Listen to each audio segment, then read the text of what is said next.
If the role of central bankers is famously to take away the punch bowl just as the party gets started, it is the job of CSTPV directors to remove the punch bowl just before we all hit our snouts on the very bottom. Someone has to bring this party to an end. I guess it falls to me. I'd like to thank our enormously distinguished speakers. It's one of the enormous privileges of serving as CSTPV director is that when you send your tentative invitation email to some of the biggest names in the field globally, they sort of answer by return and say, yes, we'll dislocate our body clocks in the middle of a heavy teaching term to come to a place that's not very easy to reach in eastern Scotland. It's enormously humbling, and thank you all for that. Likewise to my colleagues in Team CSTPV, broadly defined, recent members of staff such as Orla and Sarah, but also current members of the academic team as chairs and discussants. It's been wonderful to have you back. And thank you to you all for the audience. I'm going to borrow Hijab's phrase, the perfect nerdy audience, meant by me at least as highest praise. So thank you for helping us all celebrate our 25th birthday in such style. Of course, I suppose my deepest and fundamental thanks go to the late Paul Wilkinson, who has been invoked, and to Bruce for setting up CSTV in the first place. I hope you'll feel, Bruce, that the house that you and Paul built is not in too bad shape and the roof is not falling in.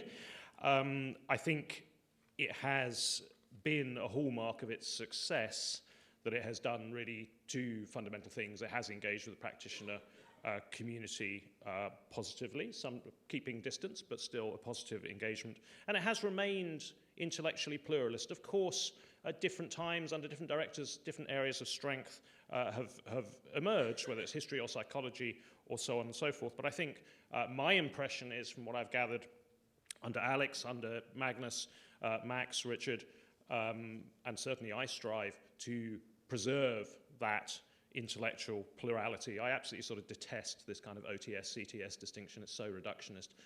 There shouldn't be a kind of pulling up of ideological drawbridges. We should be open to debate. And I think small, though CSTPV is, I'm going to borrow Richard English's term, that we're a good active service unit. We hopefully have punched above our weight. And I think that intellectual pluralism has been reflected in our discussions. If I may borrow Lisa Stemnitsky's wonderful terminology, we have, the last 2 days, committed sociology. But we've also committed history, psychology, international relations, political science, and so on and so on. And it is, I hope you'll forgive me a touch of self-congratulation, but I think a sign of a good conference is that it is genuinely effervescent. In other words, it bubbles over with ideas, more ideas than one can possibly pursue. And some of the hairs that got away that I look at disappearing into the distance with some regret, with the notion of agro-terrorism I think Alex brought up, but also the passing reference to the sort of Kim Kardashian definition of terrorism. That would have been a fascinating one to pursue, but alas, one cannot do it all. I just want to thank you all, as I say, for the rigor and vigor of discussions and for discussing such disagreeable subject matter so agreeably. There will be a legacy, thanks to Media Services. Appreciate all the support, but the sessions have been filmed, not questions and answers, but the sessions, and they will appear online. As you've seen, as I tried to help Paul Mark out, I'm an utter technophobe, so I cannot tell you how long that will take, but I do hope it will be sooner rather than later. And also a legacy on the written page that the Contemporary Voices and IR journal will be taking sort of shortened versions of some of the papers, and will be inviting some of the speakers to reply to some of the other speakers. It was sort of a kind of conversation in print, if you like, so there will be something to refer to that I hope is lasting and provocative and illuminating.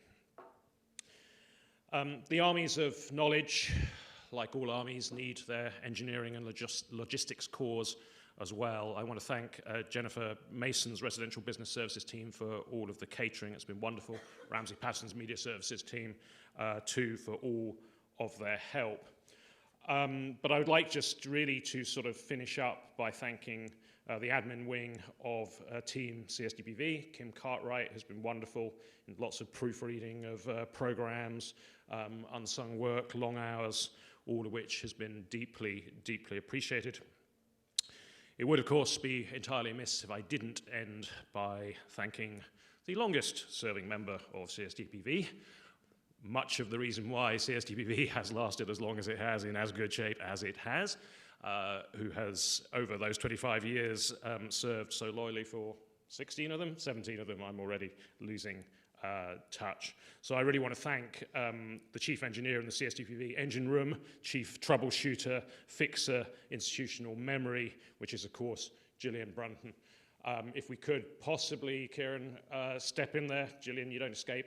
If we come up to the front, please. You can run, but you can't hide. But if I might just, I mean, as I'm sure you're probably all aware, but the sheer amount, the sheer bow wave of admin and logistics that a conference like this throws up, it wouldn't and couldn't have happened without Gillian. If we just show our appreciation to her, I'd be deeply grateful.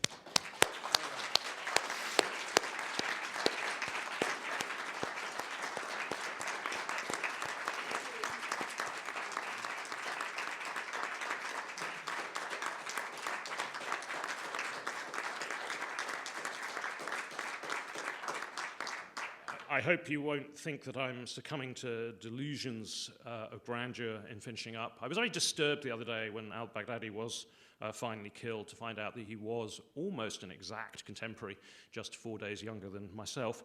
And I hope you won't think that I'm sort of lapsing into some sort of caliph mode if I now pronounce the symposium over.